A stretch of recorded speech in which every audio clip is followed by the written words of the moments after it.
chlapci určite budú chcieť a veríme, že sa tak stane, že nadviažu na výborný defenzívny výkon zápasu proti Lopišom.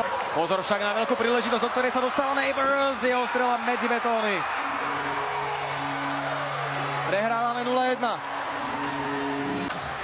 Hudáček, ešte 20 presilovkových sekúnd, otočenie hry, krásna kombinácia, gól!